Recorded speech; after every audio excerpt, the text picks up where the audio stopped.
Samsung electronics की market value $1 trillion पार कर चुकी है। Hello guys, welcome to my YouTube channel. आज हम बात करेंगे एशिया की दूसरी सबसे बड़ी इलेक्ट्रॉनिक्स कंपनी सैमसंग की, जिसने $1 ट्रिलियन पार कर दिया है।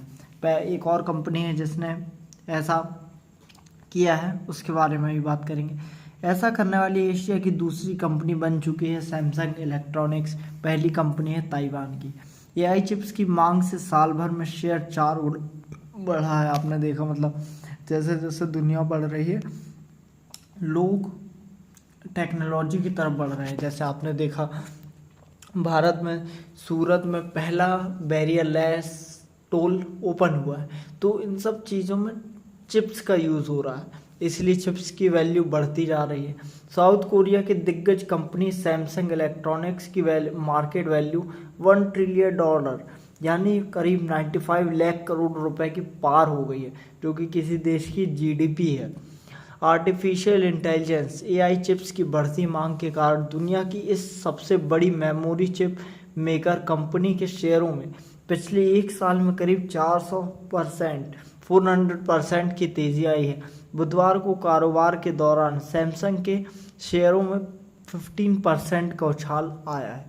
इसके साथ ही ताइवान की TSMC के बाद सैमसंग यह मुकाम पाने वाली एशिया की दूसरी सबसे बड़ी कंपनी बन गई है।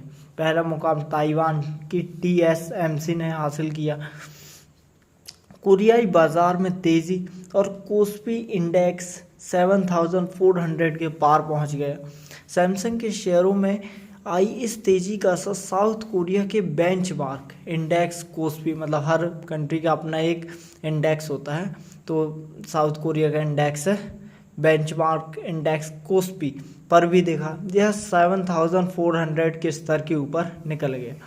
सैमसंग के साथ साथ इसके SK हाइनेक्स और TSMC जैसी कंपनियां ग्लोबल एआई इकोसिस्टम में एशिया को एक मुख्य केंद्र के रूप में स्थापित कर रही हैं। वही एशिया जिसमें भारत भी शामिल है। $1 ट्रिलियन से ज़्यादा मार्केट कैप वाली एशिया की टॉप 4 कंपनियां हैं। कंपनी का नाम सबसे पहले आती है टेंसेंट होल्डिंग्स, जो कि चीन की कंपनी है। इसका सेक्टर है टेक्नोलॉजी एंड गेमिंग और मार्केट कैप है $4.2 ट्रिलियन। भाई साहब, मतलब क्या कितनी रिच है, मतलब किसी देश की का पूरा संसाधन मिलाकर 4 ट्रिलियन इकोनॉमी होती है, जीडीपी होती है, और यहाँ एक कंपनी की मार्केट कैप $4.2 ट्रिलियन डॉलर्स में है, डॉलर्स में। सऊदी अरामको की बात करें तो यह सऊदी अरब की कंपनी है और ऑयल एंड गैस में सेक्टर में है, और इसकी मार्केट कैप है $2.05 ट्रिलियन। तीसरे नंबर पर आती है TSMC, ताइवान सेमीकंडक्टर चिप की बनाती है कंपनी, ताइवान की कंपनी है ये, और इसकी मार्केट कैप है $2.09 ट्रिलियन। और चौथे नंबर पर आते हैं, जो कि अभी बात जिसकी कर रहे हैं, Samsung electronics. South Korea electronics and chips maker company है, $1.04 ट्रिलियन पार कर चुकी है। चिप मैन्युफैक्चरिंग में दबदबा और निवेशकों का भरोसा बढ़ा है। सेमीकंडक्टर, जैसे आपने इंडिया में भी देखा होगा, सैमसंग के प्रोडक्ट काफ़ी मतलब पसंदीदा है, लोग काफ़ी भरोसा करते हैं, पसंद करते हैं। सेमीकंडक्टर मैन्युफैक्चरिंग में दबदबा और डेटा इंफ्रास्ट्रक्चर में बढ़ते निवेश ने निवेशकों को चिप मेकर्स की ओर आकर्षित किया है। इसी ट्रेंड की वजह से टेक्नोलॉजी स्टॉक्स में भारी रैली देखी जा रही है, और यही कुछ चीज़ें हैं जिन पर हमारी सरकार को, मतलब भारत सरकार को इन्वेस्ट करना चाहिए। पिछले एक महीने में इसके हाइनेक्स के शेयरों में 81% से ज़्यादा, TSMC में 21% की बढ़त दर्ज की गई, 21.77% की बढ़त दर्ज की गई। हम अगर इंडिया में भारत सरकार को इन चीज़ों पर फोकस करना चाहिए कि आगे चलकर चिप्स की वैल्यू बहुत ज़्यादा होगी, क्योंकि हर चीज़ में टेक्नोलॉजी यूज़ हो रही। तो अगर हम इन चीज़ों की फैक्ट्रियाँ लगाएं तो हमको आगे चलकर बहुत प्रॉफिट होगा। सैमसंग के मुनाफे में 48 गुना की भारी बढ़ोतरी हुई है। इससे पहले मार्च तिमाही में सैमसंग कि सेमीकंडक्टर डिवीज़न के मुनाफे में सालाना आधार पर 48 गुना की बड़ी ग्रोथ देखी गई। और रीज़न ये है कि कोई चीज़ जिसकी वैल्यू बहुत ज़्यादा है और उसको बनाने वाले बहुत कम लोग हैं तो उसकी वैल्यू ऑटोमेटिक बढ़ जाती है। तो वही टाइम चल रहा है, एआई की ज़रूरत बहुत ज़्यादा है और लेकिन उसको बनाने वाले कम हैं। तो बस इसीलिए आपको शेयरों में, कंपनी में, हर जगह आपको प्रॉफिट ही प्रॉफिट मिल रहा है।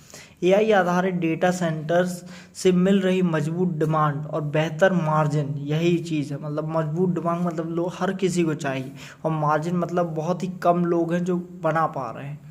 मार्जिन ने कंपनी की कमाई को नई ऊंचाइयों पर पहुंचा दिया है। एप्पल के साथ संभावित पार्टनरशिप की चर्चा। रिपोर्ट्स के मुताबिक दिग्गज टेक कंपनी एप्पल इंक ने अमेरिका में अपने डिवाइसेस के लिए प्रोसेसर बनाने के लिए सैमसंग के साथ शुरुआती बातचीत की है। अगर यह डील फाइनल होती है तो एप्पल के लिए TSMC पर अपनी पुरानी निर्भरता को कम करने का एक बड़ा विकल्प तैयार हो जाएगा। क्या होती है मेमोरी चिप और एआई चिप? तो अगर हम देखें तो मेमोरी चिप यह डेटा को स्टोर करने का काम करती है। जैसे आपके फ़ोन में फ़ोटोज़, वीडियोज़ होंगे तो उनको स्टोर करने का काम ये मेमोरी चिप करती है। सैमसंग दुनिया में इसका सबसे बड़ा प्रोड्यूसर है, मतलब पूरी पृथ्वी में सबसे बड़ा प्रोड्यूसर सैमसंग है। एआई चिप की बात करें तो ये विशेष प्रकार के प्रोसेसर होते हैं जो कि अभी अभी आए हैं ग्राउंड में, जो आर्टिफिशियल इंटेलिजेंस के भारी भरकम कैलकुलेशन को तेज़ी से प्रोसेस करने के लिए बनाए जाते हैं। मतलब एक एडवांस लेवल, यानी टेक्नोलॉजी का एक एडवांस लेवल कहा जाए। जैसे हमारे में होता है ना कलयुग, सतयुग, कलयुग, फिर उससे आगे का कोई युग, तो ये आर्ट है, ये टेक्नोलॉजी का एक नया युग है जिसे हम एआई के नाम से जानते हैं। एआई डेटा सेंटर्स में इनकी सबसे ज़्यादा ज़रूरत होती है। So thank you so much guys, ऐसी वीडियो के लिए मेरे साथ जुड़े रहिए। और भी चीज़ों में इन चिप्स का यूज़ होता है। जैसे आज के टाइम देखो तो हर एक चीज़, आप फ़ोन लो कि ईपैड लो, मतलब फ़ोन लो, आईपैड लो, टीवी लो, बाइक लो, हर चीज़ में एआई चिप्स का यूज़ हो रहा है। आप कार्स देखो तो हर चीज़ में एआई का यूज़ हो रहा है, तो इसीलिए इन चिप्स की मांग और बढ़ गई। So thank you so much guys watching my video. ऐसे ही वीडियो के लिए मेरे साथ जुड़े रहिए। मेरा नाम है Raja Chaudhary. Thank you so much.